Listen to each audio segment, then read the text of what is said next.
I transmigrated into a novel and became the stepmother of the two great villains who appeared at the end of the story. In the original novel, the author used only a few brief strokes to describe their tragic childhood. Their parents died early, they were abused by their stepmother, and they grew up after enduring every kind of hardship, and that vicious stepmother was now me. Of my two stepsons, one would later become a treacherous court official, whose influence spread across the entire government, a calculating and ruthless man who terrified everyone around him. The other would become a notorious pirate leader who killed without hesitation, and whose name alone was enough to make people turn pale. The original owner of this body had married into the Chi family because of Chi Jinlan, the boy's father. He was exceptionally handsome, with fair skin, rosy lips and an elegant scholarly air, and had once been a celebrated scholar throughout the region. The stepmother in the book had the same name as I did, Chen Wei. Before marrying, Chen Wei had lived in her maternal uncle's household, where her relatives treated her as a burden. To put it plainly, when she was married off to Chi family village, they had essentially traded her away for money. Yet less than 3 months after the wedding, Chi Jinlan became gravely ill. In the original story, he died from a raging fever and left behind 2 very young sons. After that, Chen Wei became the wicked woman everyone despised. She constantly scolded and mistreated the 2 children until their lives became miserable. When they finally grew up, the first thing they did was capture the stepmother who had tormented them, kill her, and abandon her body in the fields. Just thinking about that ending sent a chill down my back. I looked at the man lying on the bed, burning with fever, then at the 2 children trembling in the corner. A thought suddenly rose in my mind. Perhaps there was still time to change everything. Fortunately, I had arrived at exactly the right moment. Chi Jinlan was still alive and I had not yet harmed either child. The most important thing now was to save him. According to the original owner's memories, Chi Jinlan's death had been terribly unjust. A long illness had weakened him, but the family had no money for treatment. Chen Wei controlled every coin and had been so miserly that she refused to spend even 1 copper on him. In the end, he could only lie there with a high fever until he died. Luckily, I knew where the money was hidden. Still, I could not spend it recklessly. Chi Jinlan needed to continue his studies for the civil examinations, and the 2 children needed food and clothing. Every coin we could save mattered. In my previous life, I had served in the special forces. I was good in a fight, and because I had been injured more than once, I had also picked up a fair amount of practical experience dealing with common illnesses. Chi Jinlan's condition was not beyond saving. A properly prepared dose of white tiger decoction should be enough to bring down the fever and keep him alive, but freshly gathered herbs could not simply be used as they were. I needed to go into the mountains, gather medicinal plants, then take them to the old physician in the village and exchange them for properly processed ingredients. Chi family village was surrounded by mountains on 3 sides. The forests were dense and medicinal herbs grew everywhere. Many villagers made a living by gathering herbs, and others went into the mountains from time to time in hopes of finding something valuable. I found an old bamboo basket and strapped it to my back. After a moment's thought, I opened the kitchen cupboard and took out the small corn cake the original owner had secretly hidden for herself. The 2 children huddled in the corner immediately followed every movement I made. The younger one was Chi Jing. The instant he saw food, he instinctively wanted to come closer, but his older brother Chi Hing grabbed his hand and pulled him back. Hing stared at me with fear and suspicion, as if he expected me to suddenly produce a switch and beat them.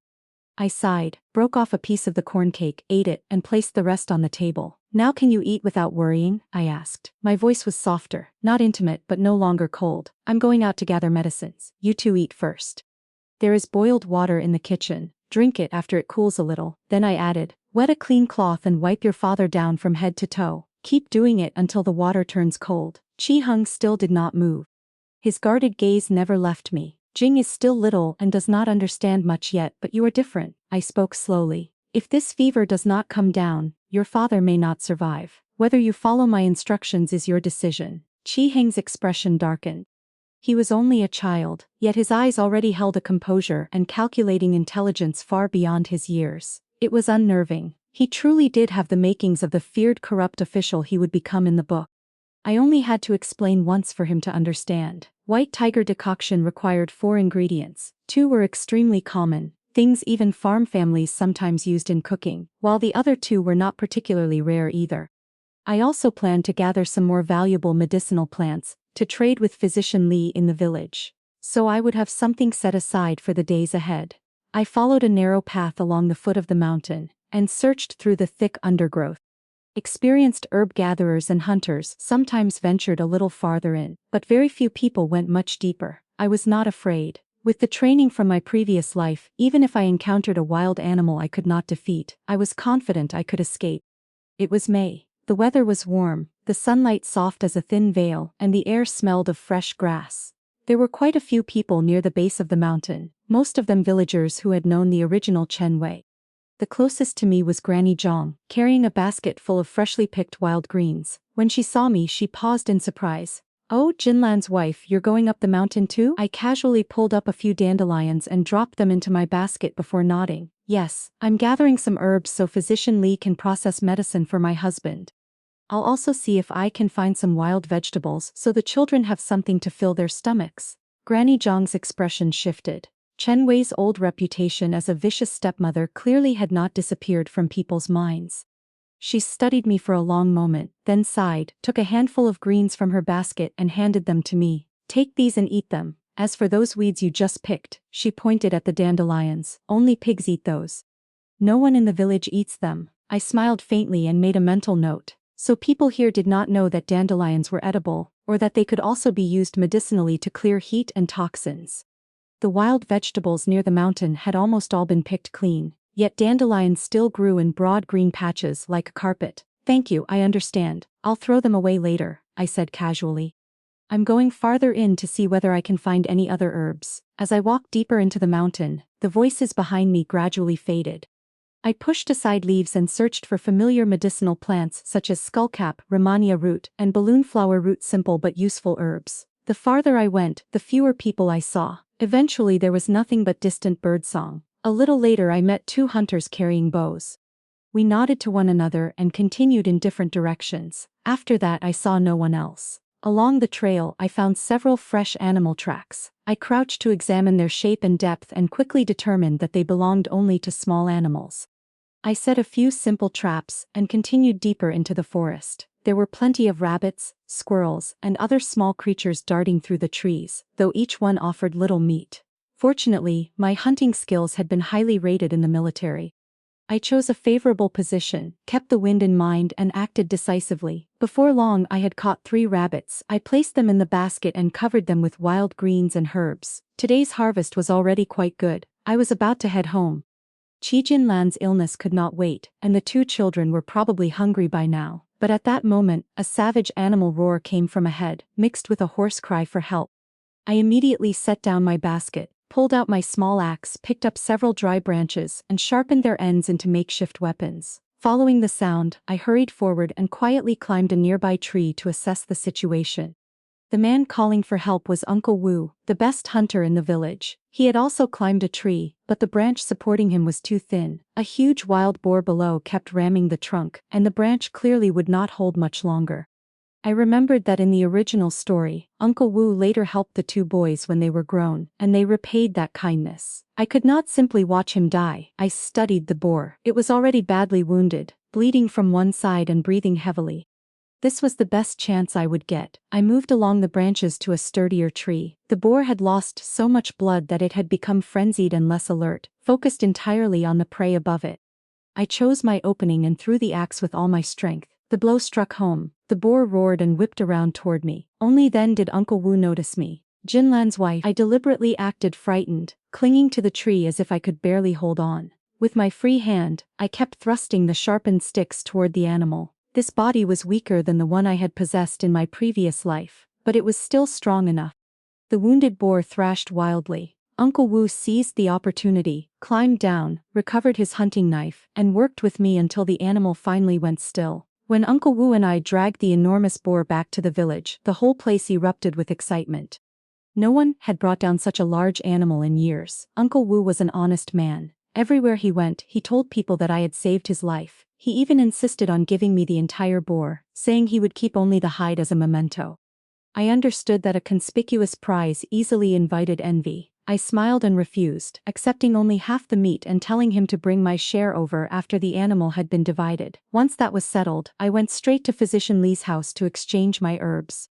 One basket of medicinal plants brought me 3 prepared doses of white tiger decoction and 3 large copper coins. It was not much, but right now it was enough to save a life. By the time I returned home, evening was approaching. The 2 children sat close to the doorway, their stomachs hollow with hunger and their eyes dull from exhaustion, yet they still did not dare approach me. I did not deal with them first. I went straight to the bed, checked Qi Jinlan, and laid a hand on his forehead. He was still burning hot. That was not surprising. Wiping him down could only reduce the fever temporarily. Medicine was still necessary. I took the gypsum I had borrowed from a household along the road, added a little ordinary rice from the house, combined it with the ingredients physician Li had given me, divided everything into 3 doses of white tiger decoction, and went into the kitchen to prepare the first one. While I was busy, I heard a faint sound at the kitchen door. Qijing cautiously poked his head inside. When he realized I had noticed him, he softly called, "Mother." He was only 3. He did not understand very much and did not yet know how to cling to resentment. He was different from 6-year-old Qi Heng, who understood exactly how badly the original owner had treated them. I thought for a moment and said, "Jinger, go call your brother." Soon Qi Heng appeared at the kitchen door, still watchful. I did not try to explain myself. The things the original owner had done were not my actions, but these 2 children really had suffered.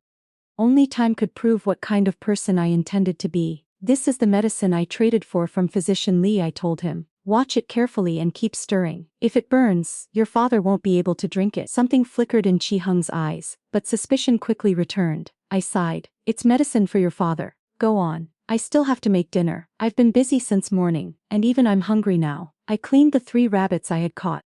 I planned to ask Uncle Wu to help cure the pelts later, so that by winter they could be made into a pair of gloves. 1 rabbit would be cooked now. I hung the other 2 over the stove to dry so they could be stored as food. There was only enough rice left for 3 meals. The jar of cornmeal was a little better stocked, and there was also about half a kilogram of wheat flour the original owner had hidden for herself.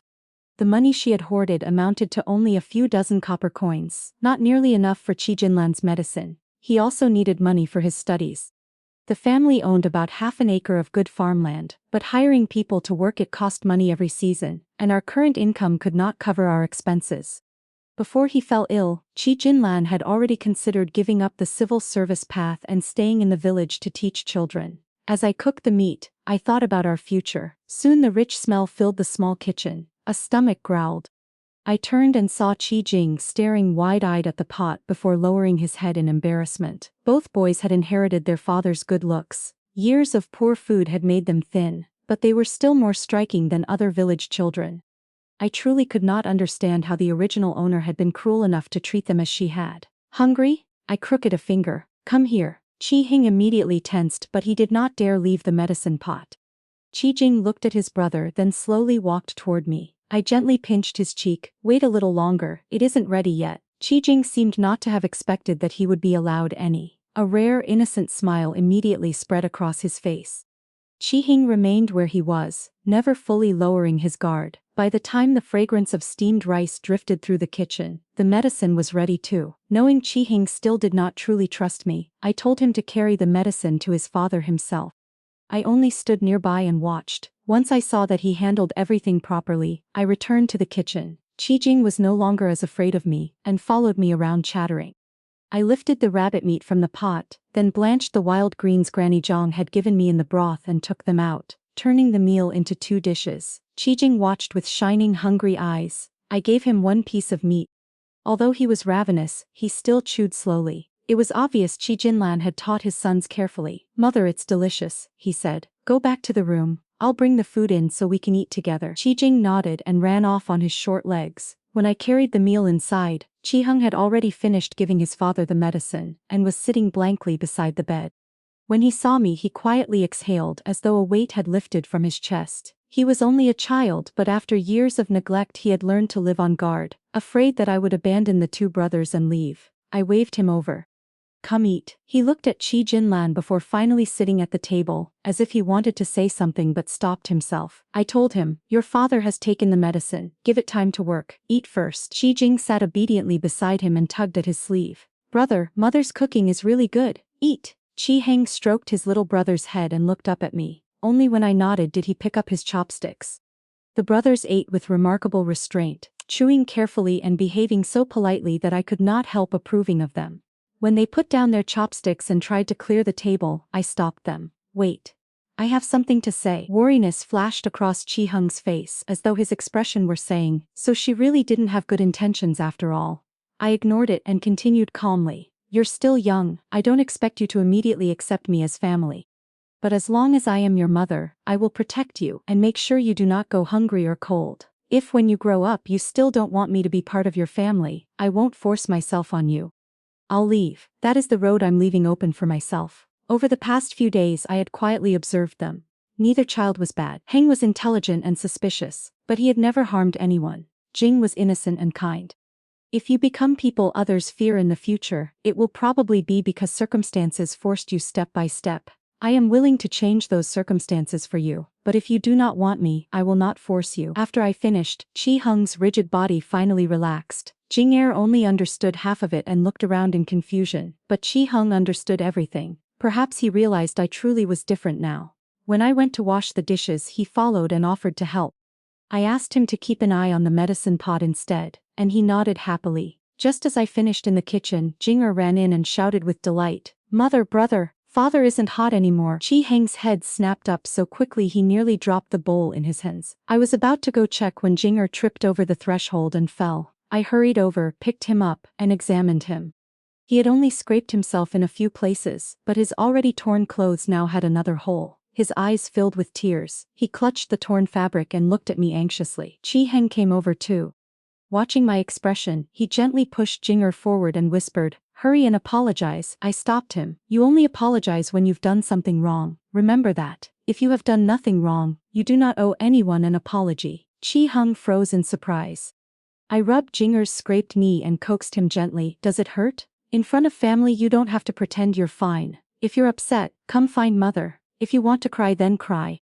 If your clothes tear we can mend them, don't be afraid." Jing-er grabbed my hand and burst into tears. Chi-hung murmured, "Is that really allowed?" As I wiped Jing-er's tears, I nodded firmly. Yes. For the first time Jing-er looked at me with complete attention, and a spark slowly appeared in his eyes. He had been frightened and hurt, but children recovered quickly. After crying for a while, he began to look embarrassed. I stroked his head. "Finished crying, Jing-er?" He shyly buried his face against my neck. I smiled and kept holding him. "Then let's go see whether father has woken up." Chi-hung ran ahead. I followed with Jing-er in my arms.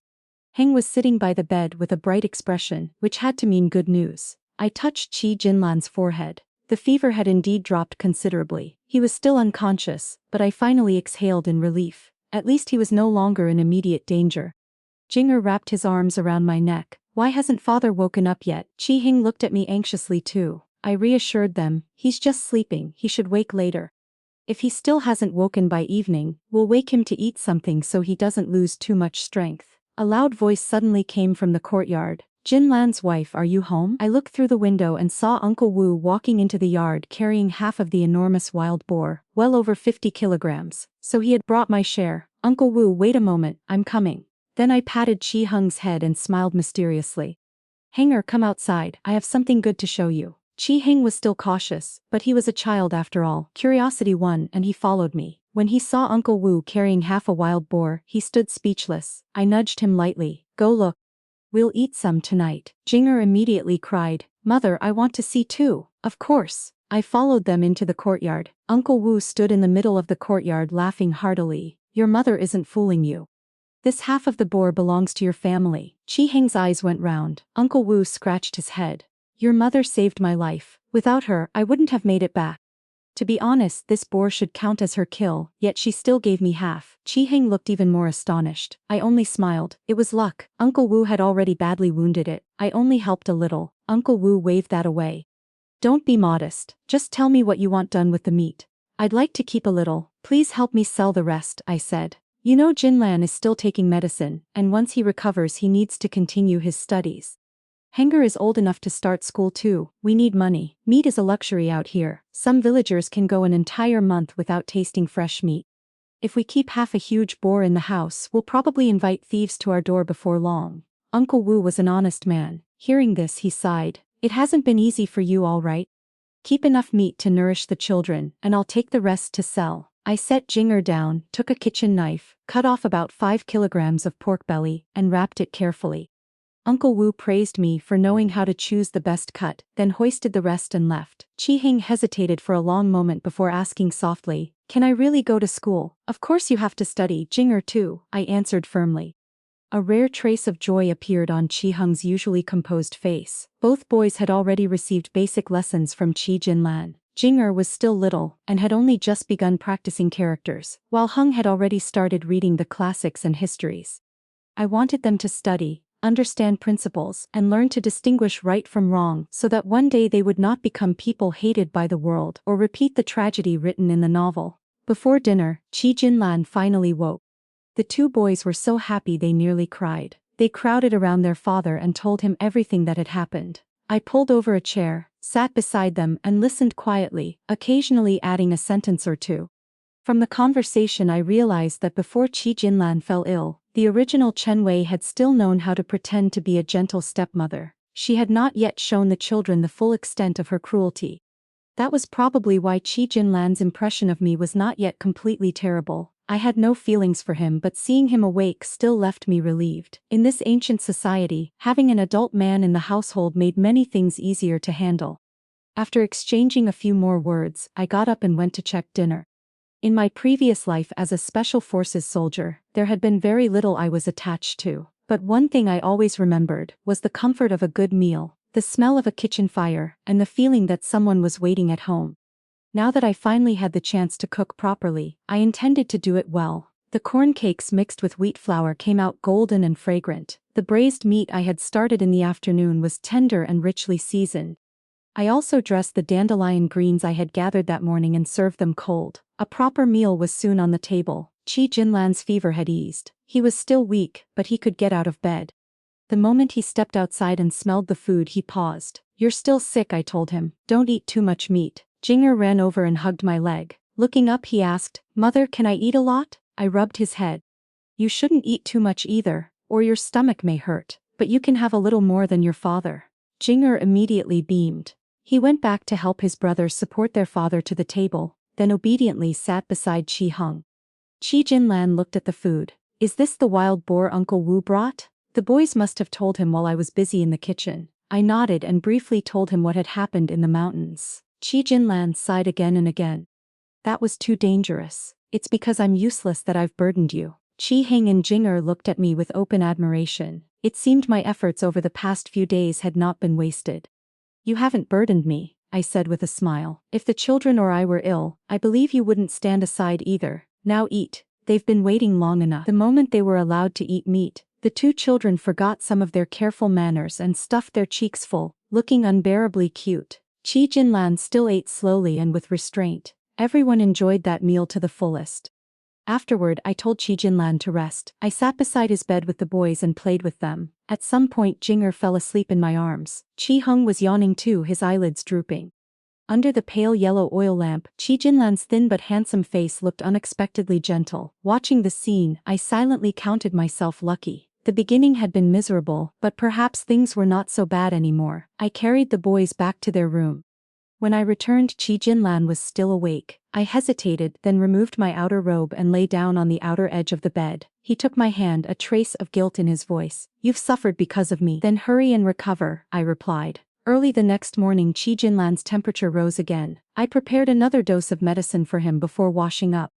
Chi Heng was already awake, reading in the main room while keeping an eye on Jinger as he practiced writing. Then a shrill voice came from outside the courtyard. "Oh my, has my good son-in-law finally woken up?" I frowned. From the original owner's memories, I knew the visitor was Madame Liu, the mother of Chi Jinlan's first wife. She had never cared much for her own daughter and treated her two grandsons no better. She excelled only at showing up to demand things. This time she had probably heard that our family had received half a wild boar and come to take advantage of us. I had no blood relationship with her and no desire to flatter her, but I still needed to know how Chi Jinlan and the boys felt. I turned and saw Chi Hung glaring angrily, while Chi Jing shrank close to his brother in fear. I crouched down. "You don't like her? Has she bullied you before?" Both boys nodded. I smiled faintly. "It's all right, I'm here now. From this day on she won't dare touch you. What belongs to our family is ours. If she wants it, she still won't be able to take it." Go inside and don't come out for now. Light seemed to flash in Chi Hung's eyes. He nodded hard and led Jinger back to the room. I walked leisurely into the courtyard. Madame Liu was standing near the wall where I had hung rabbit and pork to dry. Her sleeves bulged with things she had stuffed inside. I approached and said coldly, "Taking something without asking is called stealing." She jumped so badly she nearly fell. A piece of rabbit meat dropped to the ground. I picked it up, dusted it off, and put it back as calmly as though nothing had happened. Madame Liu looked embarrassed for only a moment before straightening her back. "I heard your family got half a wild boar. Give me half of it." I held out my hand. "Where's the money?" she glared. "You dare ask me for money? Do you know who I am?" So this had become a contest to see who could shout louder. I lifted my chin and deliberately spoke clearly enough for the neighbors to hear. "No, I don't. I only know that you want to take my family's property without paying a single coin." She angrily pointed a finger at my face. I slapped her hand down. "You're old enough to know better than to point in people's faces, aren't you ashamed?" A muffled laugh came from inside the house. I knew the boys were secretly watching. This was exactly the lesson I wanted them to learn. When dealing with unreasonable people, arguing endlessly was useless. What mattered was knowing when to be firm and when to yield. Madame Liu trembled with rage.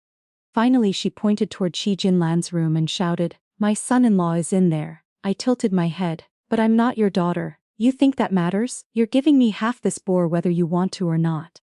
I'm not leaving today. If I have nothing to do with you, why would you stay?" Madame Liu snorted and tried to sit on the low stool I used for washing clothes. I nudged it away with my foot. No one sits wherever they please in my home. 5 years in the military had trained me to remain calm, and to look at people in a way that made many of them instinctively hesitate. When I straightened, my shito fell over Madame Liu, and my cold manner made her face pale. Unable to win by force, she dropped to the ground outside the door and began wailing. "My daughter is dead, my son-in-law is dying, and how is an old woman like me supposed to live? You have so much meat and won't even share it. Are you trying to starve us?" The neighbors had already been curious, and her shouting drew a crowd. I looked genuinely puzzled. "Your son-in-law is supposedly dying, yet you still have time to worry about dividing his meat?" Madame Liu was momentarily speechless, then simply became unreasonable. "Whatever you say, you have to give me half today. A son-in-law should support his mother-in-law. If you refuse, I'll report you to the local magistrate's office." She clearly relied on her age, assuming I would not dare confront her.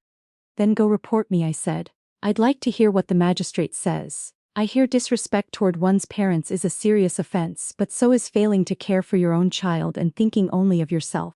Your son-in-law is bedridden, yet you never came to ask after him. The moment you heard we had meat, you rushed over to demand some, and even tried to steal the rabbits I hunted myself. I can report you for theft as well. Besides, the man lying inside is your son-in-law. I am not your daughter. On what grounds are you reporting me? Let's see who wins when I file a counterclaim." In this region, lawsuits were treated as matters of enormous seriousness. Madame Liu froze when she heard that I intended to report her in return. She had spent years using a sharp tongue and shameless aggression to bully everyone across the surrounding villages. Most people gave way to her, but she and I had no real relationship. Public opinion did not bind me, and the law certainly did not require a son-in-law to support his deceased wife's family. Driven into a corner, she suddenly lunged at me. I dodged easily and moved behind the strongest man among the onlookers.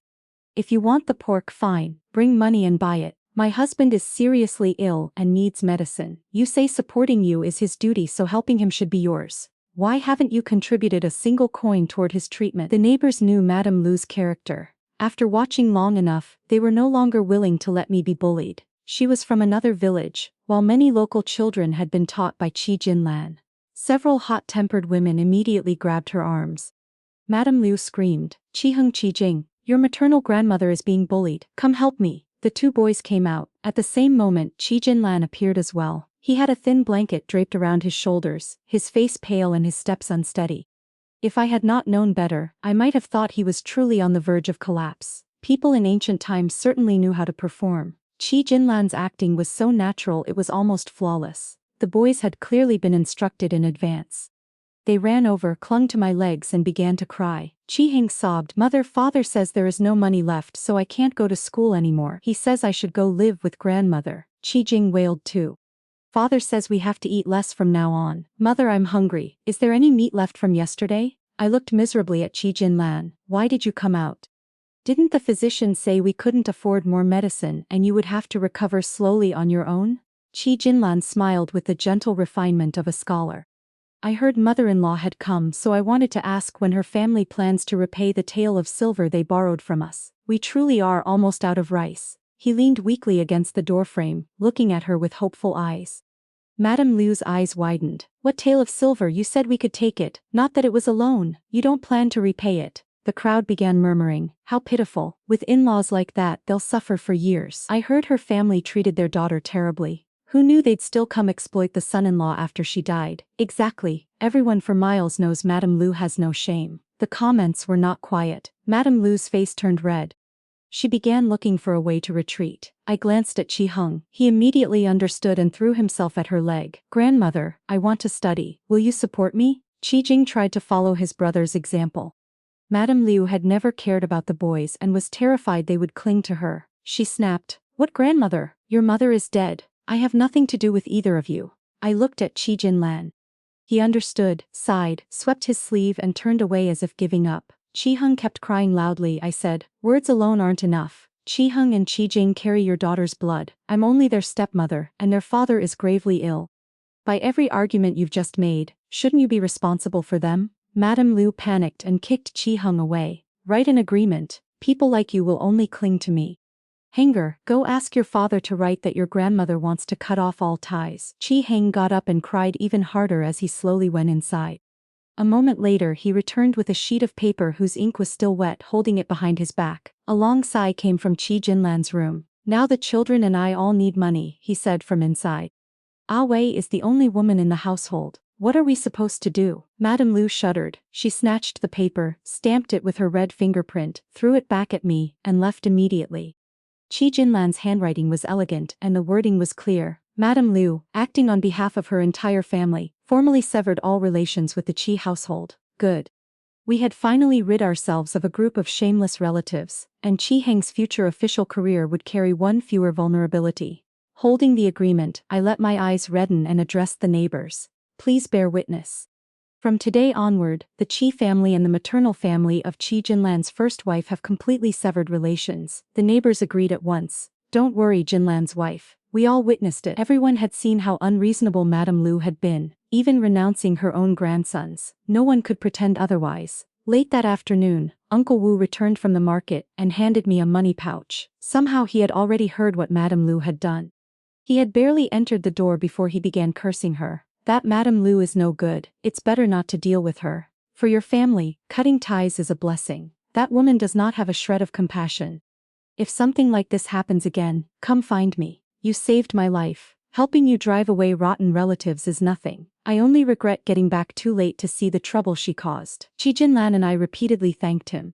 Uncle Wu had originally helped the Qi family because he respected Jinlan as an educated man who had even taught him some characters. But because Jinlan was genuinely kind, the two had become real friends over time. Seeing that he was recovering well made Uncle Wu sincerely happy. Before leaving, he even put down a hot meat bun for the children to share. After he left, we opened the money pouch with anticipation. Pork was more expensive than chicken or duck. Ordinary pork cost about 10 copper coins per half kilogram, while wild boar fetched several copper coins more. Our share had weighed over 50 kilograms. After Uncle Wu sold most of it, we received 3 taels of silver plus 400 copper coins in loose change. I took out 1 tael. This is for your studies. We'll keep 1 tael for emergencies, and use the 400 copper coins to buy rice and flour. What do you think? Qi Jinlan looked surprised. We had previously discussed giving up his studies, but I did not agree with that plan. In this era, education and the examinations were the surest way for an ordinary family to gain standing. Jinlan was only 22. Family troubles had held him back, but he still had time. I spoke seriously. Only after you earn the scholar qualification can life truly improve for us and the children. You need to keep studying. Hanger needs to enter school too. We have to save every coin. Jinger is still little. Can you continue teaching him the basics at home? Qi Jinlan smiled, then turned and pulled a box from beneath the bed. Inside were 10 neatly arranged taels of silver. My parents left this behind.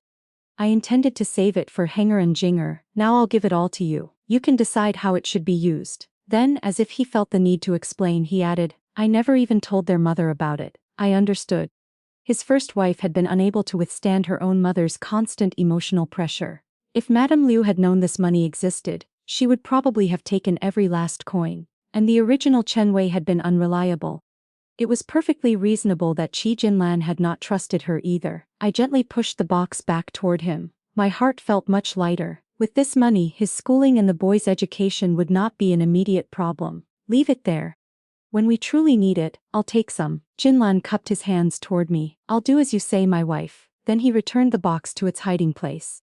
At that moment I noticed a small figure who had been standing at the doorway for some time. Hanger, come in. Qi Heng entered with slightly flushed cheeks, Jinger trailing innocently behind him. Hungry? I asked. Heng shook his head. No, I want to apologize. For what? I kept doubting you, but you kept thinking about us. Even when our own mother was alive, she never gave us such good meat to eat. Now you've even helped us get free of grandmother. I'm sorry. Hanger bowed. Jinger copied him. I accepted his apology, but I knew the original owner of this body had not deserved their trust. I helped him up and said I did many things before that gave you reason to misunderstand me. Being cautious is good. Keep that caution in the future.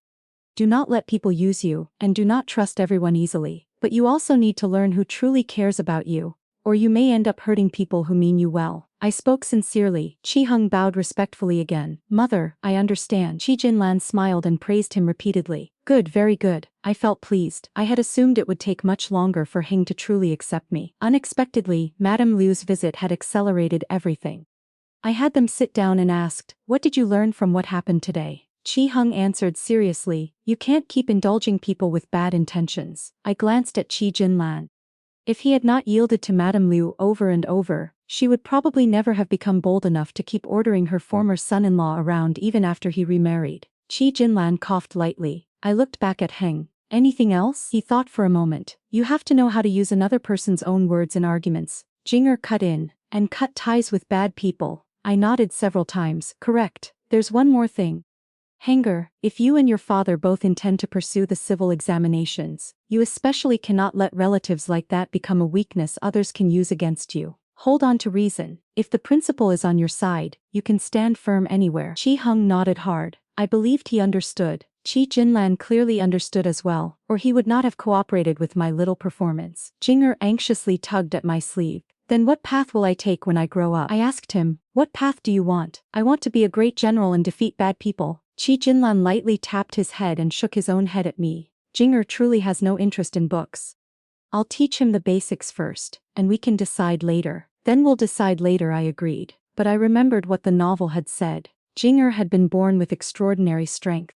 As an adult, his favored weapon was an iron saber weighing about 5 kilograms. Perhaps I really should find someone to teach him martial arts early. Qi Jinlan smiled at me. And there is one more lesson. We're a family. We must trust one another. It seemed he truly had recovered. After several more days of rest, Qi Jinlan was completely well. I went into the mountains again and gathered half a basket of wild greens.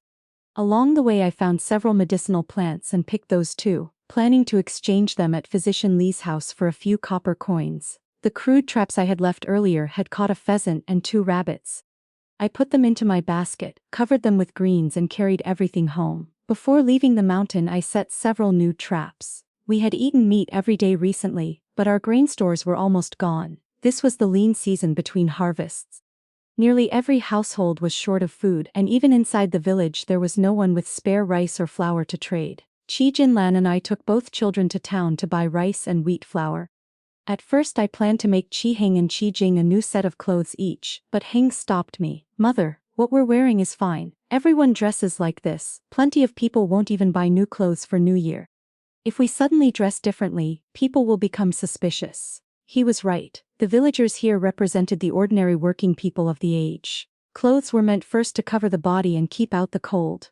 Even when people replaced them, many bought second-hand garments from pawn shops. I had only thought that the money from the boar was something I had earned with my own effort, and I wanted the children to enjoy a little of it, but since Heng was already so sensible, I gave up and changed some money into loose coins instead. Then let's go eat big meat buns. The hot meat bun Uncle Wu had left before had been divided by Qi Heng into 4 pieces so all 4 of us could share it. That flavor was unforgettable. Qi Heng smiled with anticipation, while Qi Jing cheered. I bought 4 large buns, but the boys refused to eat them in town. They insisted on taking them home and eating them with my cooking. Once we had bought everything we needed, the family hired space on an ox cart going our way and slowly returned to the village. At home I stewed the pheasant. Just before serving it, I added wild greens, made another bowl of soup, and set out the large meat buns. Everyone ate until thoroughly satisfied. When Chi Jinlan had been ill, the government school had sent a letter asking after him. I could not write with a brush, so I had someone reply on my behalf, saying that once he recovered, he would return to continue his studies. Now it was time. Chi Jinlan was reluctant to leave, but he knew what mattered. The court encouraged education. Once a student had earned the scholar qualification, he could attend the government school, return home once a month, pay no tuition, and even receive a monthly stipend of 1,000 copper coins. He only needed to buy his own paper and writing supplies. In the past, Chi Jinlan had lived frugally and sent most of his money home. Unfortunately, neither his first wife nor the original Chen Wei had known how to manage the household well. I packed his belongings and added some loose silver. I knew he would probably refuse to spend it unless necessary, but at least I did not want him to find himself without money. 2 days later, Chi Jinlan took a cart into the city. Without him at home to teach the boys, Chi Hung's schooling needed to be arranged quickly. He was still young, so the only practical choice was the private school in the village. It had been opened by an elderly scholar who had never advanced far in the examinations. The tuition was modest. He mainly taught to make a living. I made several more trips into the mountains, hunted a few small animals, and took 3 measures of rice as a gift to the old teacher. He accepted Chi Hung as a pupil. In my free time I trained Chi Jing physically every day. I could not teach the exact material required for the martial examinations, but when it came to conditioning and basic combat skills, I was no worse than anyone. Chi Jing loved martial training. He was barely over 3. Yet he copied the movements properly and never complained even when tired. He truly was good material for martial arts. The novel said that when he grew up he would possess astonishing strength, and could lift a stone weighing about 15 kilograms with one hand. Passing the martial examinations in the future should not be difficult for him. As for making money, I had already begun planning that too. In truth, I had been thinking about money ever since I arrived in this world. The more I considered it, the harder the problem seemed. The novel only briefly mentioned that in a certain year of the Kaiwan era silk prices suddenly soared, but we had no capital and no powerful connections. Opening a shop was obviously far beyond us for now. All I could do was handle the problems directly in front of me. I spent several days building a chicken coop in the courtyard. While I was fastening bamboo slats together, Chi Jing practiced his legwork beside me and asked curiously, "Mother, what are you making?" "A chicken coop. We'll raise a few chickens so you can eat eggs." Jinger obediently shook his head. "I don't need eggs. Save them and sell them for money, mother." Once the coop was finished, I went to town and bought several chicks. Farm households threw away plenty of bran, and we had some at home as well, so there was feed for them. I continued going into the mountains regularly. Summer had arrived, the luscious season in the forest. The trees were dense, animals came out more often to forage, and I frequently caught small game. I also gathered quite a few medicinal plants that only grew in summer. I traded herbs with Physician Li several times, and he was very pleased.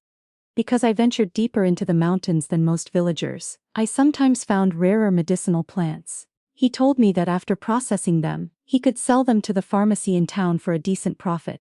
One day, I left Chi Jing with a neighbor and went into the mountains. When I returned, several people were gathered outside our house. Jinger was there too, crouched on the ground with his arms around his knees crying. I ran forward, dropped my bamboo basket and called, "Jinger!" He looked up. The moment he saw me, he wiped his tears and rushed into my arms. "Mother, he bullied me. Don't be afraid. Mother is here." I held him tightly and looked in the direction he pointed. A rough-looking man was surrounded by angry villagers. My heart sank. It was Liu Laolai, a notorious idler in the village. He was over 40, had no wife or children, refused to work his own fields, and was known for sneaking into other people's homes to steal. I understood men like him very well. They bullied anyone they thought was weak. Unless someone made him genuinely afraid of consequences, he would never learn restraint. The neighbor who had been watching Jinger explained what had happened. Whenever I went into the mountains, I paid their household 2 copper coins to keep an eye on him. This time, after less than 4 hours, Jinger had begun missing me and sat outside their door playing with stones while he waited. Then he happened to see Liu Laolai coming out of our house with stolen rabbit meat. Before Jinger could shout, Liu covered his mouth and dragged him back into our house. He knew Chi Jinlan was away studying and thought I was only a woman, nothing to fear. He tried to force Jinger to tell him where the family kept its silver. Jinger was small but stubborn. Liu became angry and was about to strike him. Fortunately, the neighbors noticed the boy was no longer sitting outside, came searching, and arrived in time to rescue him. I thanked them and left Jinger at their house a little longer. Then I returned home without saying much. In front of the gathered villagers, I staged an extreme public protest and declared that Liu Laolai's harassment had driven me to desperation. I demanded that the village headmen give me justice if anything happened to me. Everyone panicked and tried to stop me. Jinlan's wife, don't do anything desperate over a man like Liu Laolai. Just drive him away. What would you gain by ruining yourself over him? Exactly. When your husband succeeds in the examinations, these hard days will be over. I remained cold and said, then I'll wait for my husband to succeed. When he does, he can deal with this bully and avenge me. The villagers grew even more agitated and forced Liu Laolai to kneel in the yard. Liu Laolai, you caused this. What are you going to do about it? He had not expected me to push matters this far. His face went white. Please, sister, forgive me. Don't do anything reckless. I'll return what I took from your house. I swear I won't come bother you again. I did not believe him for a second. He was frightened, but not frightened enough to change. Someone shouted, "Where's the village headman? Why isn't he here yet? He's coming, he's coming." A moment later, the village headman hurried into the courtyard, breathing hard and looking stern. "Stop this and let me handle it," he said. I simply stared at him in silence. Furious, he kicked Liu Laolai several times, spat in disgust, gritted his teeth, and ordered that the man be restrained and sent to the authorities. A shameless troublemaker like this has to be punished. My goal had been achieved. Liu Laolai was tied up, taken back to his house, and locked in to wait until the next day, when he would be delivered to the local magistrate's office. He did not dare argue, but the resentment in his eyes was unmistakable. So it was not over yet. That night, after settling both children to sleep and locking the doors carefully, I went secretly to his house. Liu Laolai was still awake, cursing and threatening to make both me and the village headman pay. He even threatened the two boys. Hearing that, my anger flared. I pushed the window open and entered. His eyes widened when he saw me standing there in the dark. I confronted him directly. He tried to attack me, but I quickly overpowered him. His arrogance finally gave way to fear. "Why are you doing this?" he begged. "It was only a few rabbits." I reminded him that theft was not the only reason I had come. I seen the hatred in his eyes that afternoon and heard him threaten my children. I wanted him to understand that if he targeted this family again, there would be serious consequences. When he still tried to posture, I used the small knife I carried to leave him with a serious hand injury. That finally broke his nerve. He collapsed in terror and begged me to stop. If there is a next time, I told him coldly, the consequences will be worse. He swore he would never dare again. I slipped back through the darkness and quietly climbed over our courtyard wall, but then froze. The main room door stood open. Chi-Heng was asleep against the doorframe. My landing had been almost silent, yet it still woke him. That alone showed how worried the child had been. He jolted upright and rushed toward me. I caught him quickly. "Why aren't you asleep? I knew mother went out. You went to do something dangerous, didn't you?" This child understood far too much for his age. I sighed and decided not to lie about the essential truth. I went to deal with Liu Laolai. I hurt him badly enough to make sure he would think twice before threatening our family again. I watched for fear in Heng's reaction, but he shook his head seriously. "Mother, don't worry, I'm not afraid of you.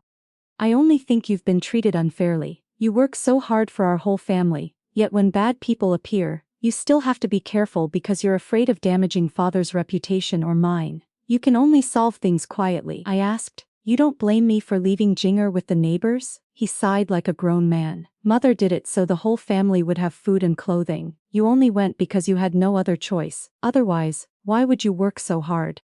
We're the ones burdening you." I smiled. "We're one family. How can you call that a burden?" Heng answered solemnly. "It is a burden. Mother simply doesn't despise us for it. That is because mother is good to us." Then he said with complete seriousness, "Mother, don't worry. I'll grow up quickly. I'll make sure mother, father, and little brother can all live well." The future corrupt official who would one day dominate the court still had such a childish, innocent side now.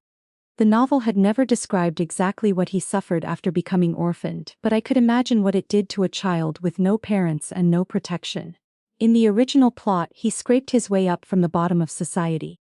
By chance, he met an assistant county magistrate. From there he learned to flatter those above him and trample those below, rising rapidly until he became a powerful court figure and a trusted confidant of the old emperor.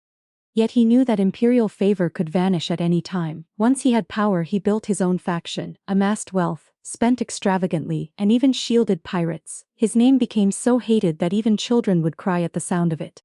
When the upright new emperor took the throne, he deeply despised corrupt court officials like Qi Hung. Before his rule was even fully secure, he ordered Hung arrested. In that original timeline, Qi Hung was eventually executed. Yet Qi Hung and Qi Jing were not born evil.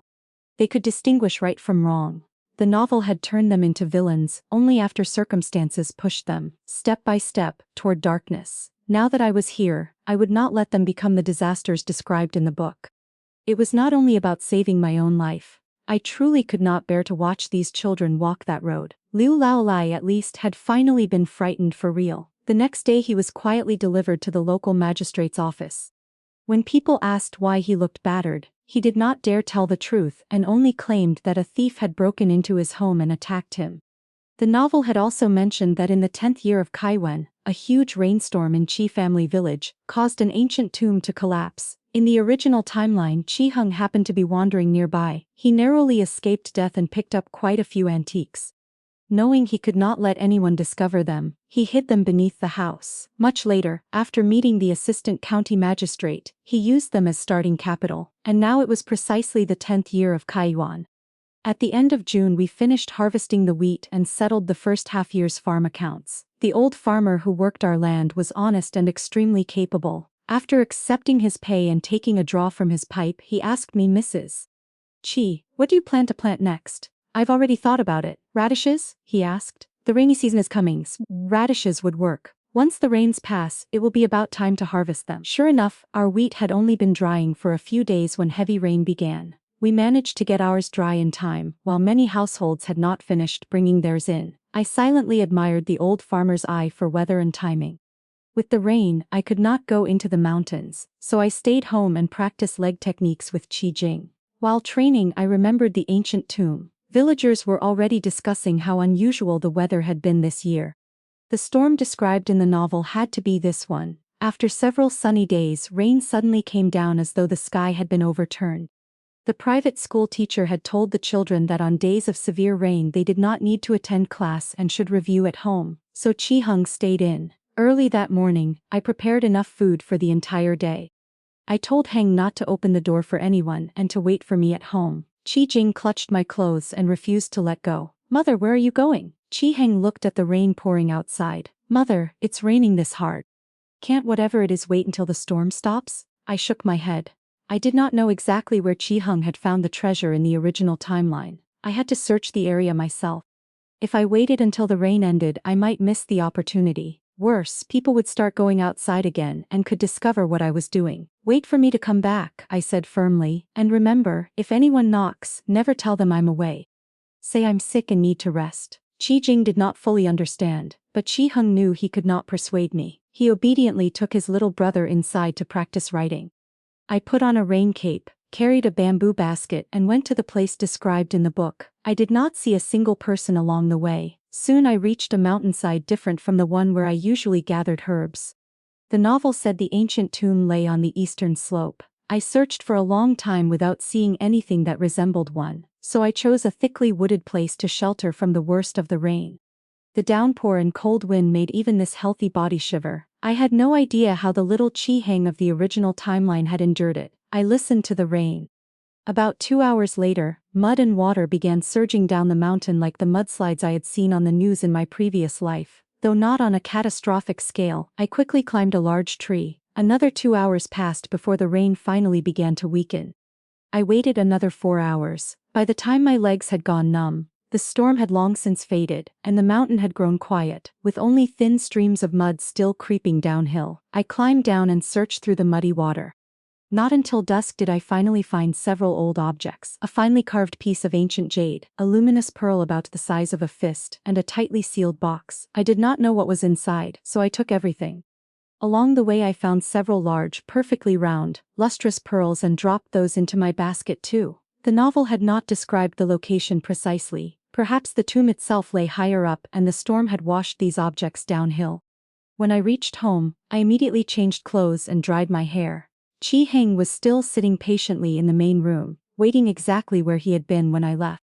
After I briefly told him what I had found, he asked excitedly, "Can we sell them for a lot of money, Mother? Does that mean you won't have to work so hard anymore?" Warmth spread through my chest. "Not yet. We'll wait until your father passes the provincial examination. Right now, even if we had a great deal of money, we do not have the status to protect it. Besides, there is not a trustworthy pawnshop nearby like the one described in the book." After the storm passed, the sky cleared completely. The fields were planted with radishes, and time seemed to race by. During that period, Chi-Jinlan came home once and said he would return again after New Year. The next year would bring the provincial examination, so he needed to study with complete concentration. By autumn, our radish harvest was excellent. We sold most of it at market and brought more money into the household. We kept a few fresh for cooking and turned the rest into sour and salted pickles to eat later. Most of the chickens survived and grew quickly. Everything seemed to be going well, but for several days I noticed something different about Chi Heng. He came home every day pretending to be cheerful, yet I could tell something was weighing on him. One evening after dinner, I took clothes into the room he shared with Chi Jing and sat down to mend them. Heng was clever enough to know I would ask, so he spoke first.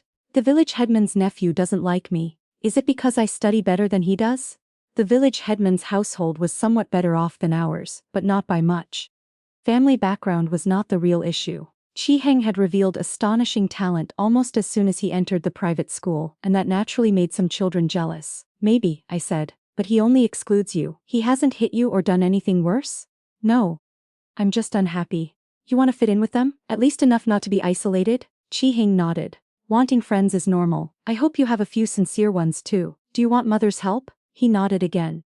"Please teach me what to do, Mother, but don't go interfere directly." My sensitive son had finally learned to ask his family for help. The next morning I rose early and cooked rabbit meat for him to take to school. That evening, he came home looking confident, and I did not press him. I had managed to save some silver. After household expenses, there was still enough left that I bought another third of an acre of farmland. Crops were already growing there, so ownership would not fully transfer to us until after New Year. Once it did, our family would have about 5/6 of an acre in total. Near the end of the year, Chi Heng brought several children home, including the village headman's nephew. I made snacks, and the children played in the main room until evening, when their families called them home. After they left, Chi Heng happily told me, "Mother, I did what you said. Every 7 days I brought a little of the good food you made and only shared it with the children closest to me. Once the others got curious, they started coming over. After 2 weeks, some of them asked me for a taste, and I shared with them too." He handed some pieces to me and Chi Jing, his eyes shining. "That really worked. I thought no one liked me because I didn't know how to get along with people. It turned out I was only using the wrong method." I encouraged him. "You're sincere and you're easy to like, but not everyone in the world is required to like you. If this hadn't worked, what would you have done? Stop caring. If they don't like me, there will still be people who do. Good. And if they dislike you because of your studies, then defeat them with your studies. People often envy someone who is better than they are, but still seems close enough to catch. Have you ever seen an ordinary student seriously envy the top graduate of the imperial examination?" Chi Heng thought about it, and his eyes brightened. "So if I'm so good they can't catch up, they won't hate me anymore. They'll respect me." Around that time, I made each of the boys a new padded outfit and had another sent to Chi Jinlan. It cost some silver, but warmth was not something we could economize on. Jinlan had examinations ahead and could not afford to fall ill. The boys' old padded clothes had become so short they barely covered them properly. The original Chen Wei had at least known how to care for herself and had made 2 warm padded outfits for this body, so I could manage another winter. Chi Heng's school holiday began early. He supervised his little brother's writing and physical training while helping me prepare for New Year. By the time Chi Jinlan came home, we had filled several small jars in the courtyard with preserved rabbit, pheasant, badger meat, and the pork I had bought the day before. Vegetables were scarcer. Only a few cabbages and some potatoes remained in the cellar. Chi Jinlan had been standing outside the door for quite a while before we noticed him. Chi Jing shouted with delight and ran over. His father swept him into his arms, then rubbed Chi Heng's head. "You've both put on weight. Jinger is even sturdier than before." Chi Jing wriggled down and immediately demonstrated a set of punches. His movements were surprisingly proper. Chi Jinlan praised him with obvious emotion, then turned to me and bowed. My wife, you've worked hard. Shi Hung quietly took his little brother by the hand and led him back to their room, deliberately leaving space for Qi Jinlan and me to be alone. Qi Jinlan held my hand and brought me into the main room. He said solemnly, Hanger wrote to me about everything at home. You've done very well, I'm not as capable as you. While he had been away, I had continued learning characters. I told him, I'm your wife and the children's mother. Of course I'll do my best. Hanger teaches me every day. I still haven't learned everything, but I can write a letter now. From now on, I can write to you myself. Qi Jinlan was delighted. Then he seemed to remember something and took a money pouch from his luggage. I saved a little at the academy. Before New Year, people also paid me to write couplets. Keep this. I opened the pouch. It held broken pieces of silver totaling nearly 2 taels. That night, I showed him the objects I had found after the storm. He held me and repeatedly told me how dangerous it had been, making me promise never to take such a risk again before he would even examine the objects carefully. I still had not opened the wooden box. Qi Jinlan told me to keep it safe. It might prove useful later. Even the large pearls were too valuable to sell casually. He had once seen similar pearls in town. A single one could be worth 30 taels of silver, enough for an ordinary family to live on for 2 years. With him back home, I suddenly had far less work. He insisted on doing household tasks, and the boys eagerly followed him around. After resting for a few days, I found an acquaintance and bought another third of an acre of land. Now we owned a little over an acre. I had thought it through carefully. With our current status, doing business openly would be difficult. Qi Jinlan's scholar status exempted our household from land and grain taxes, so buying farmland made sense. We could earn some silver from the harvests and at least give ourselves more protection against hunger and cold in difficult years. The old farmer introduced me to another experienced farmhand. By the time all the arrangements were settled, New Year's Eve had arrived. I cooked a generous holiday feast and the whole family sat together. Qi Jinlan told stories about life outside the village.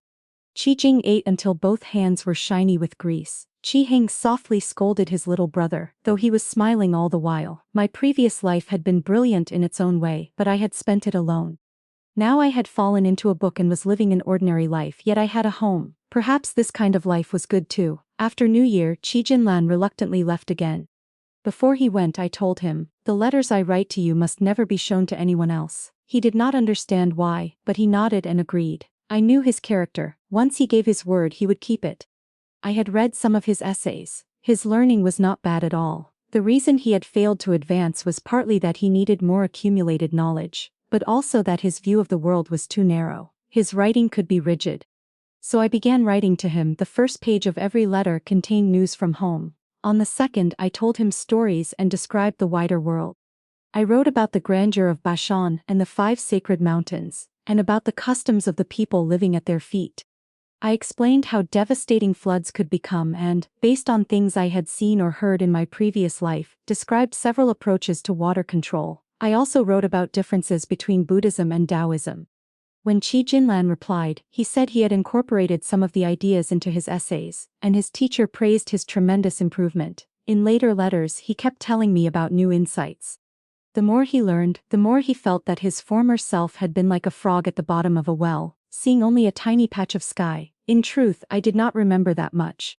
I simply wrote down what I still knew from my previous life, added things I had experienced, then bought books he had never read, studied them myself, and copied out useful points. How much he understood depended on him. I only wanted him to succeed in the examinations. If he succeeded, our family's life could truly improve. That year, he left with enough silver and did not return for a long time. I had someone deliver several items he would need for the autumn examination. He sent back only one letter before hurrying on his way. In it, he said his teacher believed he would definitely succeed this time. 2 months later, the sudden sound of gongs and drums erupted outside. Before I could even lead Qi Jing out the door, someone came running in with a radiant face. Jinlan's wife, come out quickly. Jinlan passed. I smiled. Thank you, thank you. The village headman arrived right behind the messenger, accompanied by government runners. The moment he saw me, he grinned so widely that every wrinkle on his face deepened. Qi Jinlan's success brought honor to him as well. In some examination cycles, an entire county might not produce even one successful candidate at that level, and our village had not seen such success in more than 50 years. Jinlan's wife, congratulations, congratulations. The official messenger also offered formal congratulations. I thanked him with a smile and slipped the red envelope I had prepared into his hand. His smile immediately became more sincere. After the officials left, villagers came one after another to congratulate us. I brewed tea and entertained guests until my face hurt from smiling. The villagers were good people. Having someone with recognized examination status in the village meant even the local authorities treated the community with more courtesy. For our own household, Qi Jinlan's new standing became an even stronger shield. A man like Liu Laolai would no longer dare casually provoke us. Qi Heng had the morning off from school. Though still young, he restrained his excitement and helped me greet the guests. Only after everyone left that evening did he ask with shining eyes, "Mother, did father really pass?" I pinched his nose. "Of course he did." Qi Heng turned away in embarrassment. "I'm grown now, don't do that anymore." Qi Jing was still too young to understand why his brother and I were so delighted. He only knew everyone was happy, so he laughed too. Then he reached over and poked his brother's cheek. "Brother is embarrassed." I laughed until I could barely close my mouth. The next morning, Qi Heng rose early for private school. But the moment he opened the door, his face turned cold and he shut it again. I could more or less guess what had happened, so I told him to go inside. Still uneasy, Heng called after me, "Mother, be careful, take little brother with you." I laughed. "Today your mother has to play the part of a fierce, unreasonable woman with the upper hand." Qi Heng could not help laughing too, though worry quickly returned to his face as he went back inside. The people outside pushed at the door several times without getting in. Then they began shouting, "Qi Heng, Qi Jing, your maternal grandmother and uncle are here." I picked up a stout stick, yanked the door open and said harshly, "Why are strangers standing in front of my house?" Madame Liu forced a smile and pointed to a cart piled with grain.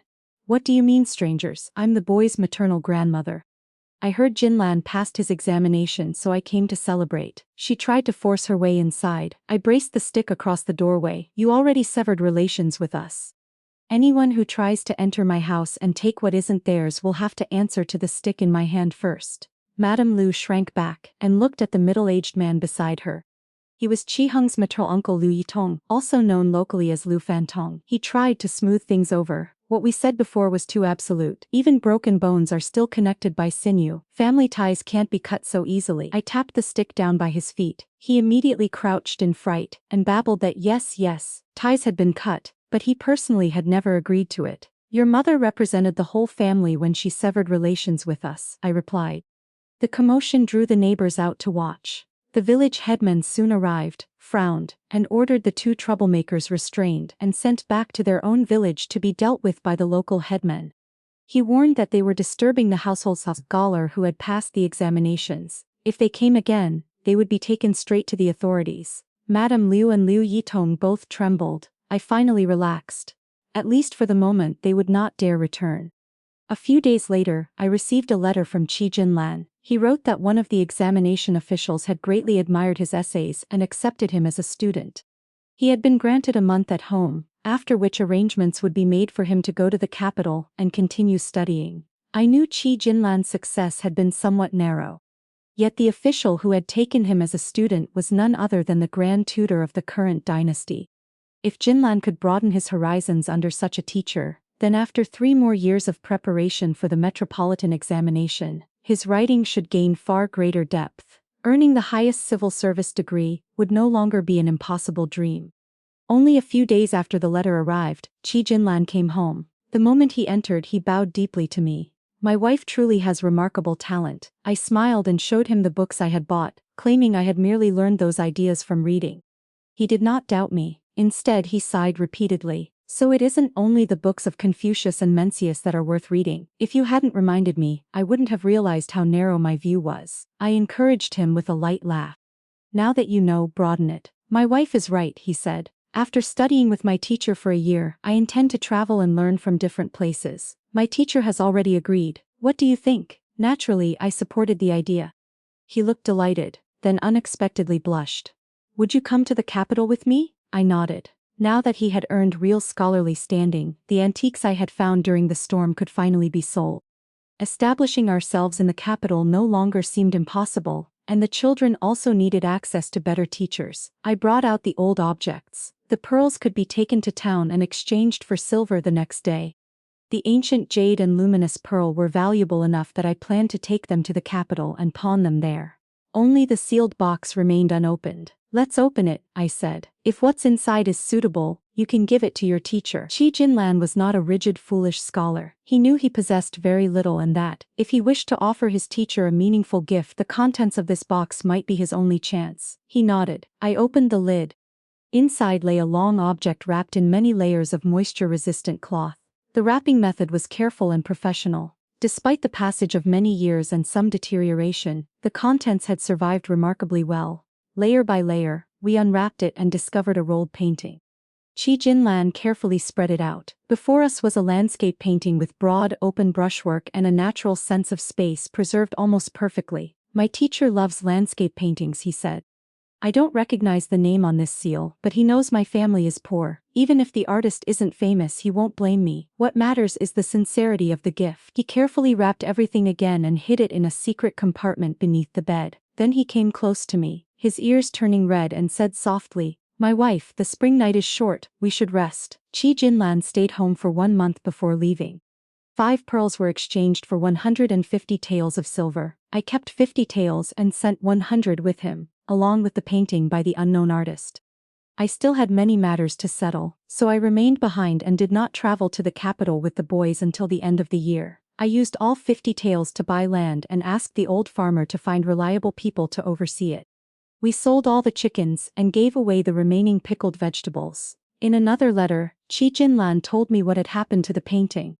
The artist, he wrote, had lived in the previous dynasty and was not widely known, but one of his landscape works had once been extremely famous before disappearing. The painting we had found was that very lost masterpiece. The Grand Tutor had long admired the artist and regretted never seeing an authentic work. When experts examined ours and confirmed it was genuine, he was overjoyed. He immediately gave Qi Jinlan a 2-courtyard residence.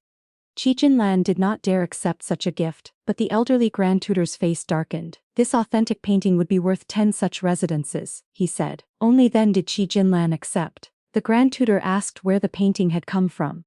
Qi Jinlan told him the truth. The old man then said he would send people to escort me and the children to the capital. Qi Jinlan had been worried about our safety on the road, so he bowed deeply in gratitude.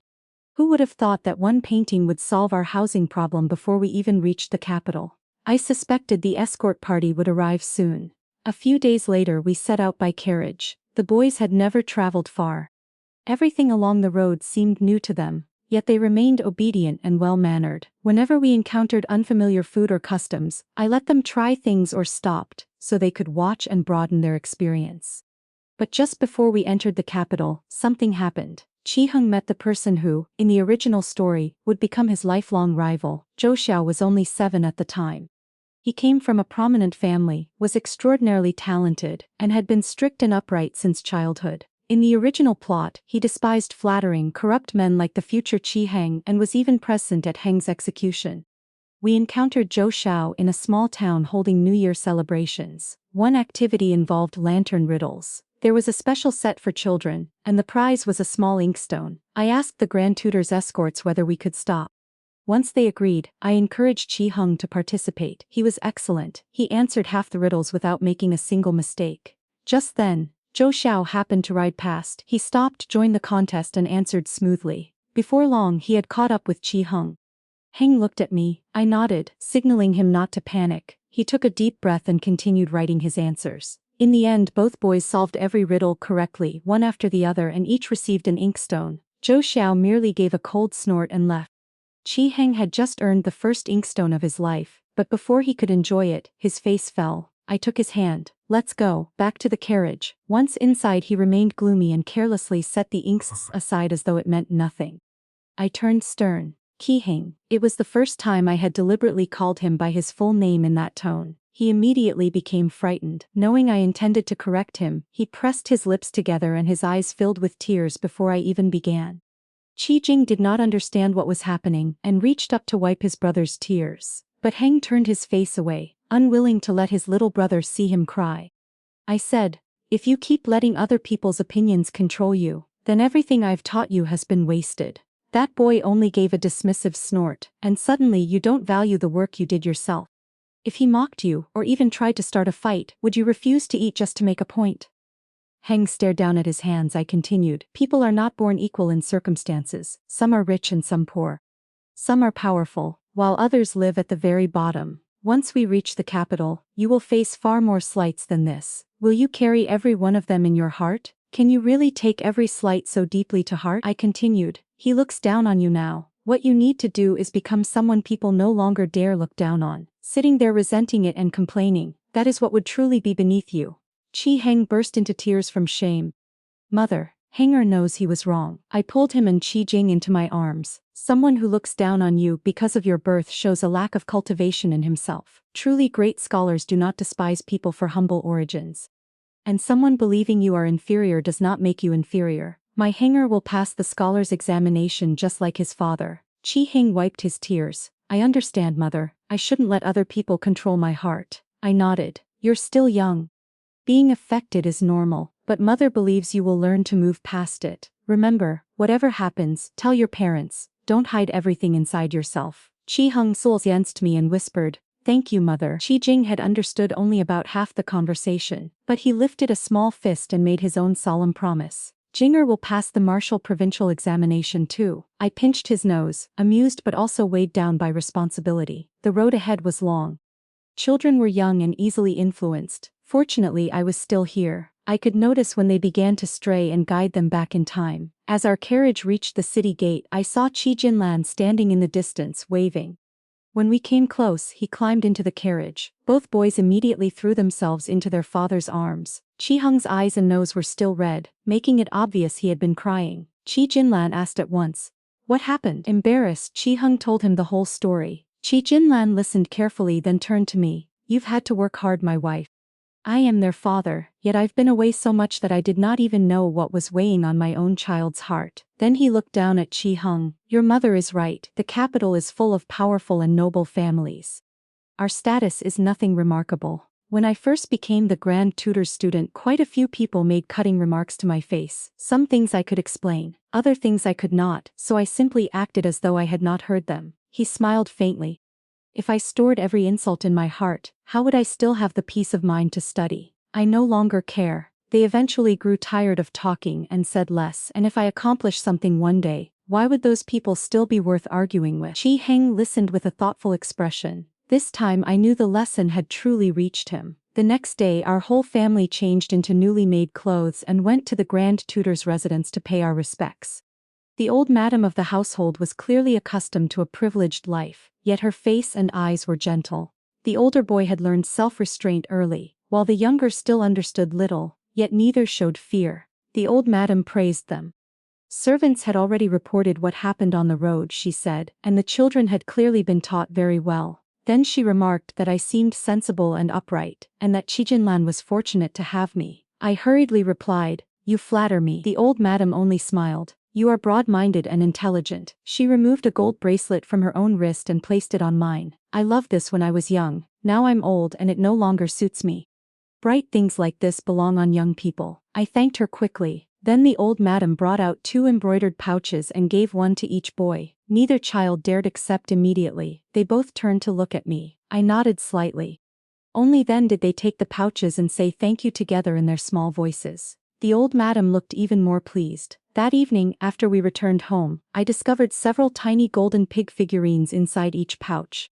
I could not help thinking that perhaps the old madam was exactly the kind of benefactor I had hoped our family would meet. Whether it was the gold bracelet she gave me, or the golden pigs tucked into the boys' pouches, the old madam had carefully considered our circumstances. The Grand Tutor arranged for Qi Heng and Qi Jing to study in the clan school inside the residence. Every morning, Qi Jing rose early to train martial arts with me before attending lessons. In a few more years, when his body was stronger, I planned to hire a skilled master to teach him riding, archery, wrestling, and spear technique. Then one morning, Qi Heng unexpectedly joined our training. Not long after that, Qi Jinlan joined too. Teaching one person or several made little difference. I trained everyone to strengthen their bodies and all of them followed seriously. No one dared slack off. During that period, I disguised myself as a man and went alone to the trustworthy pawnshop mentioned in the novel. I took the ancient jade and luminous pearl there to pawn them. Qi Jinlan had wanted to go in my place, but he was still inexperienced at handling unpredictable negotiations, and was not calm enough to conceal what he was thinking. In the end, I went personally while he sat in the tea house across the street waiting for me. I chose an arrangement that gave up the right to redeem the items and received 4,000 taels of silver. From that day on, the improvement in our household was obvious. We had enough food, warm clothing, and the faces of father and sons became healthier and more robust. Thinking of the long road ahead, I gritted my teeth and bought 5 servants as well. The Grand Tutor's descendants were educated and well-mannered. They never treated Chi Hung or Chi Jing as inferior. Whenever the children gathered to play, they included my boys. Because of that, my sons gradually met more people and learned the etiquette and social rules of the capital. Still, the city's social circles were small, and eventually Chi Hung met Zhou Xiao again. Perhaps out of respect for the Grand Tutor, Zhou Xiao treated both brothers reasonably well. He even took the initiative to apologize for his rude behavior the previous year. Chi Hung did not hold a grudge, he simply smiled. That night, he told me what had happened. Mother, was I right to respond that way? I nodded. Yes, but if one day Zhou Xiao changes, what will you do? Chi Hung thought for a while. If he becomes a scheming person, I'll stay away so I don't invite trouble. If he remains upright and reason is on my side, I'll reason with him. If he still insists on making trouble, then I'll treat him like a stone by the roadside, not worth my attention. I laughed and hugged him. My son really is growing up. The next year, Qi Jinlan left the capital to travel and study.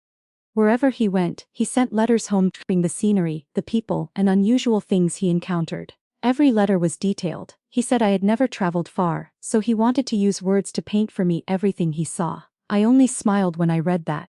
In my previous life, I had seen far more than he realized. He also included a few lines of guidance for the boys in every letter. Be generous, be compassionate, but do not become blindly stubborn. His writing grew steadier with every letter.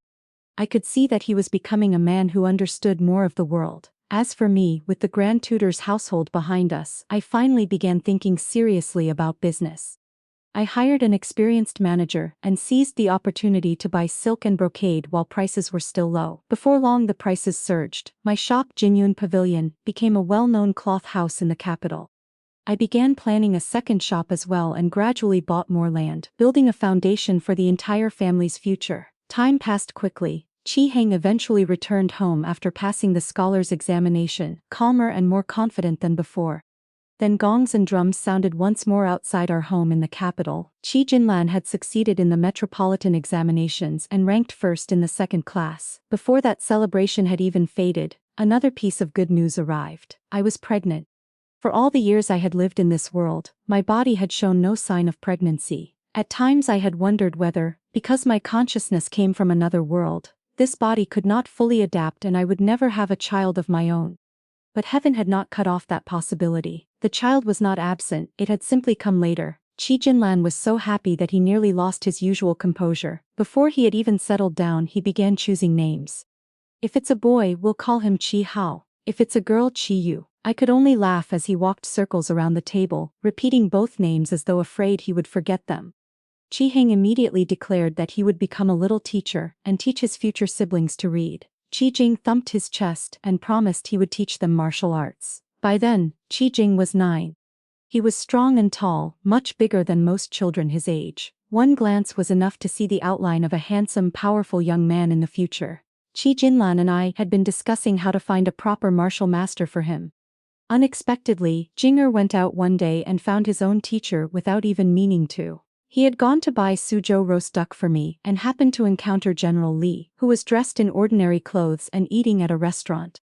At that moment, trouble broke out in the restaurant. Qi Jing could not stand by when he saw an injustice. He rushed in and knocked down 2 robbers. The remaining men were quickly subdued by General Li's guards.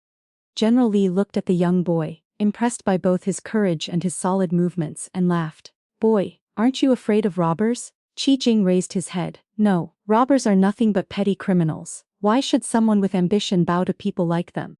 I want to take the martial examinations in the future. How could I be afraid of them?" The child's words were simple, but his spirit made General Li laugh heartily in the middle of the restaurant. That very evening, the general sent someone to our home to ask whether Qi Jinlan and I would allow him to accept Qi Jing as a personal disciple and teach him himself. Naturally, we agreed with delight.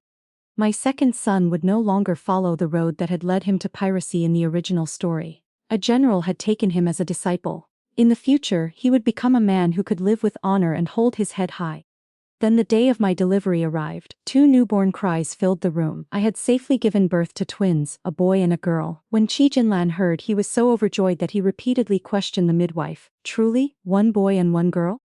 I have 2 more children, and a little daughter too?" After the babies and I had been cleaned and settled, he hurried into the room with a joy I had never seen on his face before. "My wife, are you still hurting?" I shook my head gently and touched the babies' soft faces. Their eyes remained closed, both sleeping peacefully like 2 little fairy children from a dream. Chi Jinlan bent over one child, then the other, unable to drag his gaze away. "My wife," he said softly, his voice trembling with emotion, "we have 2 more children, you've worked so hard." At that moment excited voices came from outside. Father, mother, Chi Hung and Chi Jing had returned. I gently nudged Chi Jinlan. "Let them come in and see their little brother and sister." He smiled and nodded, then stepped outside. Soon the room filled with delighted exclamations. "There are really 2 of them. We have a little brother and a little sister." Then Chi Jing's eager voice followed. "Father, can I hold my little sister?" Listening to them, I smiled, closed my eyes and felt a deep peace settle over me as I drifted to sleep. A few days later, Chi Jinlan received an appointment to serve as an official in Ji County. We now had 4 children. The older 2 needed schooling and training, while the twins needed constant care, so I decided to remain in the capital. Although we had maids and servants in the residence, I still preferred caring for my children myself whenever possible. I could not bear to hand every part of their upbringing over to other people. Chi Hung and Chi Jing adored the twins. Every day after lessons they came to play with them, help me watch them, and coax them when they fussed. Years passed in what seemed like a blink. Chi Hao and Chi Yu turned 6. Chi Jinlan rose step by step until he held an official post of the 5th rank. Then one day fresh examination news reached the residence. Chi Hung returned with Zhou Xiao and several friends. As I stepped outside, I saw Zhou Xiao clap him on the shoulder and laugh. "You beat me again this time. Next time I'll win it back." Chi Hung laughed. "You still plan to keep taking examinations after this?" The whole group burst into laughter, the atmosphere as bright as spring. After the guests gradually left, I brought the 2 younger children over to congratulate Chi Heng. But before I could say anything, he suddenly knelt in front of me. Startled, I reached to help him up, but he gently stopped me. "Mother, I've wanted to do this for a long time. I was only waiting for today." He bowed all the way to the floor once, his voice tight with emotion. "What I'm about to say may not fit proper etiquette, but every word comes from my heart. Without Mother, perhaps Father and Jinger would never have had the lives they have today." He bowed all the way to the floor a second time, his eyes reddening. "Jinger and I barely remember our birth mother. We only vaguely remember that even when she was alive, we were treated worse than our maternal uncle's children. It was Mother who helped Father through our hardest years. It was Mother who protected us when we had nothing." His voice grew rough with emotion. "I once lived in darkness. There were times I started down the wrong road, but Mother taught me patiently and pulled me back toward what was right." He bowed all the way to the floor a 3rd time. "Mother, thank you." Before I could answer, Chi Jing ran in from outside. He had clearly heard everything. He immediately knelt beside his brother and looked up at me. "Mother, me too." Then he bowed all the way to the floor 3 times as well. Chi Hao and Chi Yu panicked. Each little child ran to one older brother and clumsily tried to pull him back to his feet. I sighed softly, but pride rose in my heart. The children I had once protected when they were small had finally grown into people who made me proud. The next year, Chi Jing took 1st place in the martial examinations. The Chi family had now produced 2 examination champions in the same generation, while Chi Jinlan, the one considered the least impressive of the 3, had himself ranked at the head of the 2nd class in his own examination. From then on, the Chi residence became famous throughout the capital. Invitations, visits and banquets arrived without end. But Chi Jinlan had never liked noisy displays or social vanity. He voluntarily requested a transfer away from the capital. The place he chose was Chang'e Prefecture, the jurisdiction that included Chi family village or old home. On the morning we departed, a light mist drifted like smoke, laying a soft haze over the roof tiles and stone step. I told Chi Hao and Chi Yu stories about what had happened years ago in Chi family village. The 2 listened with fascination and kept asking question after question. Chi Jinlan sat nearby watching us with gentle eyes.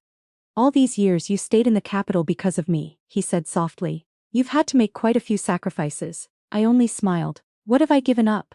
I was never the kind of woman who wanted to spend her whole life shut indoors. I like riding horses. I like practicing with a sword. I would rather look at mountains than spend every day applying makeup. Over the years, more than one outsider had wondered how an orphaned village woman like me knew skills and ideas unusual for an ordinary woman in this world. Chi Jinlan had never asked, and I had never felt any need to explain.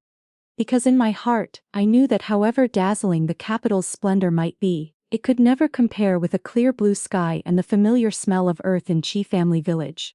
Chi Jinlan looked at me, the corner of his mouth lifting in a smile. When we reach Changhe Prefecture, you and the children can go back to the village and stay for a while. I'll arrange people to accompany you. I nodded. Outside, the morning mist slowly thinned, revealing an open blue sky. In that moment, I suddenly realized that all the hardships we had endured had led us to this simple peace at last.